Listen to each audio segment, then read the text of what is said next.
Hello, today is July 5th, 2026. It is just past 11 p.m. And today, I played a lot of games. I had a good time. I played some 2XKO, I played some Pokemon Champions, I played some Overwatch, I played some Dusk, I played some Piku Niku, I played some Blasphemous 2. I really just played a lot of different games today. But really, what I'm here to talk about is actually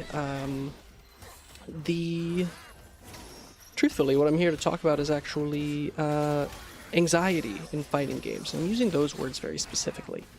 Specifically anxiety and specifically in fighting games, because I do think fighting games bring a unique kind and amount of anxiety for new players compared to other games and other genres.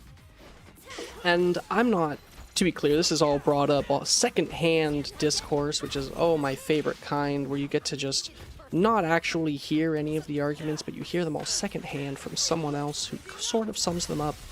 I'm not on Twitter, I'm not on Blue Sky or anything like that. I don't really look at a bunch of, I wouldn't call them drama YouTube channels, but, I don't really enjoy sensationalized content for anything. And so I heard from a friend over Discord that there's some conversation about the new Avatar fighting game and its difficulty.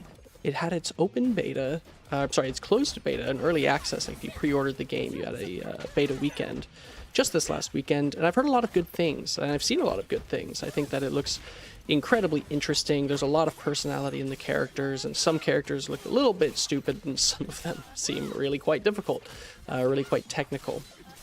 And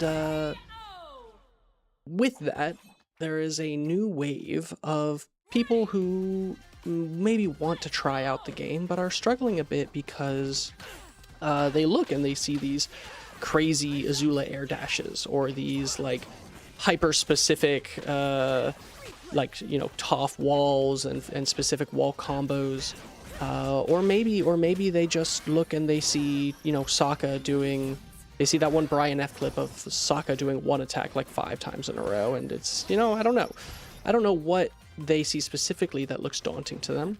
But there is this, understanding that people maybe want to try the game, but they don't necessarily want to spend the time grinding out combos, right? They don't want to have to learn a bunch of new buttons. They don't want to have to memorize a bunch of sequences and spend hours and hours and hours practicing them. And in order to play, they don't want to have to do some 12-hour training mode tutorial in order to be able to play the game. And I think that's an understandable feeling. I think that there's a lot of fighting game players who have already given their takes on it. To summarize it, my opinion, and what I think a lot of fighting game players believe as well, is that it's actually not so bad. You don't need crazy combos, you don't need to spend a ton of time in training mode. Truly knowing what your moves do, if you can learn a 2 or 3 hit combo, great. But you can go have fun, you'll be in the lower ranks, but then as you play and get more comfortable, combos are all easier once you know what's going on, right? But you're gonna die a lot more to Marissa's, dive punch. You're gonna die a lot more to, like Leo's stance mix-ups in Guilty Gear. You're gonna die a lot to Thresh jumping around and pressing H and down H like I am in this set.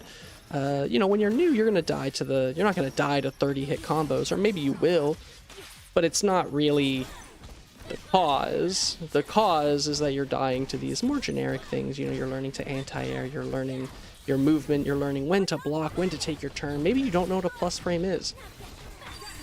And that's, I think, is the predominant opinion of a lot of fighting game players, is that, there is a... Oh, do I drop this combo? I think I do. Oh, I do. That's so sad. And then I do this super. Dang, that's rough. I get it. If that clip is nothing else, I think I almost lose this game because, I dropped that combo that I have spent, a long time doing, right? Not all in training mode, but I've spent a ton of time. And I'm on controller now. I'm relearning things on DualSense controller. But I guess, you don't actually need it, and I won without it. Ultimately, you can drop it, and that's an egregious example, but you truly can win a game of Street Fighter with just, crouching heavies to anti-air, and like a crouching medium kick Hadoken, right? Like, you don't need anything fancy to start winning games, in even up to like silver and gold. But with that aside, I wanted to talk less about the validity of this kind of anxiety and talk more about, you know, what kind of anxiety, why I think it exists, and the things that make it unique to fighting games. Because I do think that it's notable that you don't see this kind of issue with other genres of game. And this is something that, you know, Sagem has talked about a lot of fighting game players have talked about it a lot. You know, that you don't see people talking about, oh, I can't go play Valorant because I have to do 50 hours of aim trainer before I'm allowed to go online and play. Oh, I need to learn every single smoke. Well, no, actually, I guess Counter-Strike, maybe you do see some people say that, but I do think it's way less prevalent in a game, in a shooter, than in a game like 2XKO or a game like Street Fighter. You don't see people say, oh, I'm not allowed to play chess until I learn 100,000 openings. You don't see people, you know, go into these other spaces. You know, Deadlock had its like gigantic streak of popularity not too long ago off of a you know, and that game's hard. Deadlock's a hard game. Deadlock is a ridiculously hard game and a ridiculously complicated game. You know, League of Legends is another good example of there's a lot of items, a tremendous amount of characters and their abilities. There are so many timings around the map, and you have to have a relative precision. You know, to be good at League of Legends, you actually have to be pretty perfect at a lot of things. You have to have great CS, you have to be able to ward efficiently, you have to be able to like constantly view the mini-map and have great map awareness. You have to be able to recognize, you know, your spacings and ranges and matchups, and look at the tab in, just look at builds and things like that. There's so much you have to do to be good, and yet, you know, that's League of Legends doesn't really have the same stigma as being hard to get into. And it's like, oh, pop into ARAM, whatever, just play, and people are much more okay with it. I think a lot of people say it's because those games are team games and fighting games are solo, and because they're solo, it's you know, a different experience. And sure, I don't think that's untrue necessarily, though. I think the primary reason, I have three primary reasons that I believe, and one of them is fighting games' perceived ceiling. Fighting games have a reputation for being, fighting game players, right, have a reputation of being incredibly good at their game. I think that there's a lot of people who see clips of Daigo, see, you know, Justin Wong is kind of like a legend, even among casuals. Justin Wong is a well-known player, even though he hasn't, you know, not to say he's bad. I'm not saying he's bad at all nowadays. I'm not saying he's washed. He's an incredible player today even, but he's certainly, you know, most of his achievements were a while ago. He's really, most of his tournament results were a while ago. And yet, you know, there's this, you see Evo Moment 37, you see some of these crazy Street Fighter 4 clips, you see some of these crazy Skullgirls clips, maybe you watch like Sonic Fox do like the Goichi Sonic Fox set, or Leffen Goichi in Dragon Ball Fighters. You know, there's some really incredible clips out there of fighting game players being really good at things. And there's a lot of fun stories of like, oh, like this character is fucking horseshit in this game. You know, you look at like some of the old Kusoge, or like, oh, you look at like some of the Street Fighter Alpha, right? Like some of those like custom combos.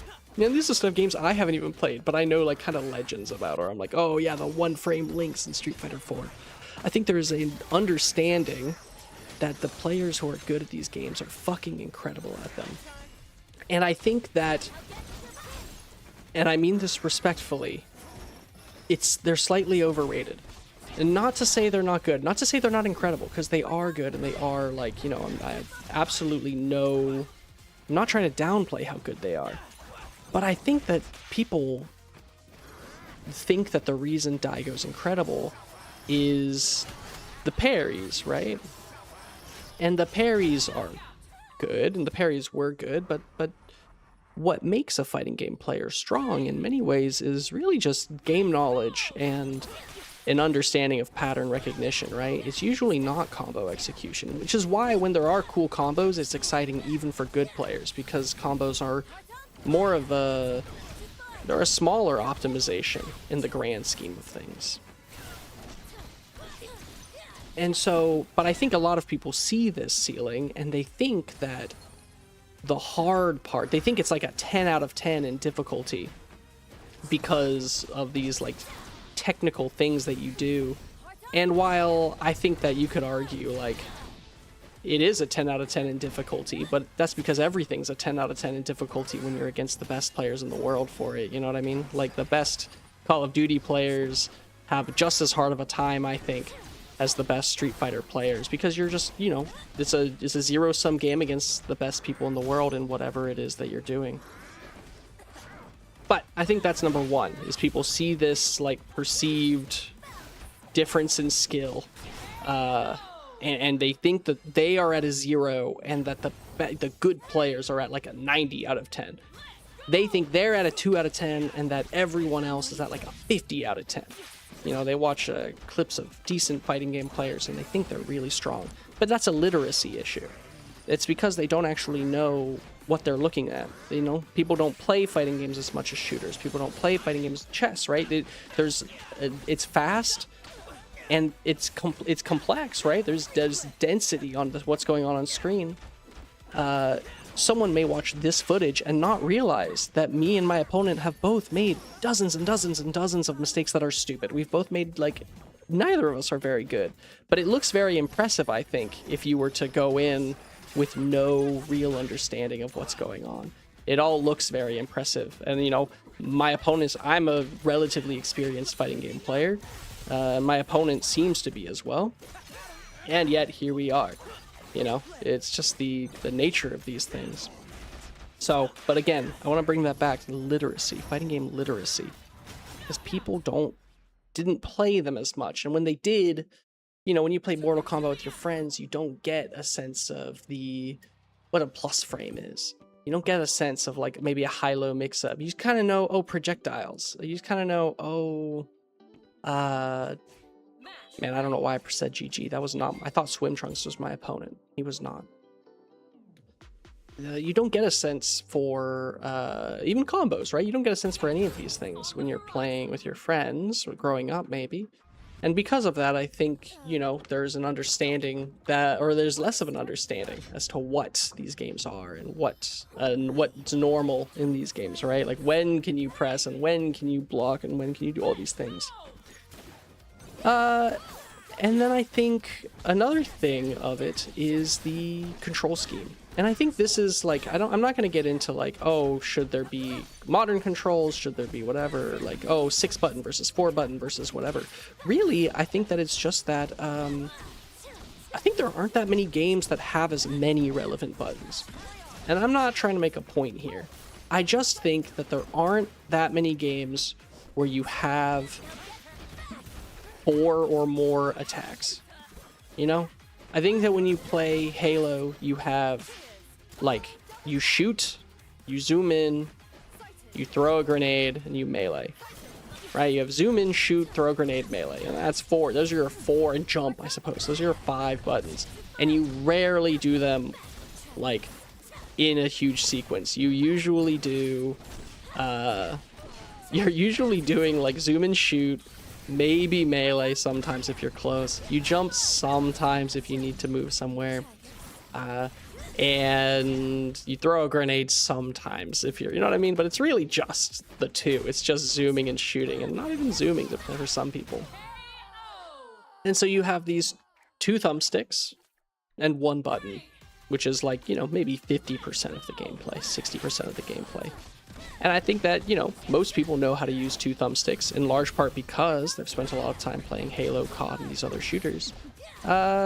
And they know how to shoot because it's 1 button. There's only 1 button, and so their game plan, their gateway to playing the game is only locked behind 3 or 4 inputs. And I think that's true for a lot of things. I think that's true for chess. I think that's true for Rocket League. I think that's true for most shooters. Though granted, I think not all shooters, you know, something like Overwatch, something like Deadlock, something like Marvel Rivals actually has more buttons than, right? They have more relevant buttons.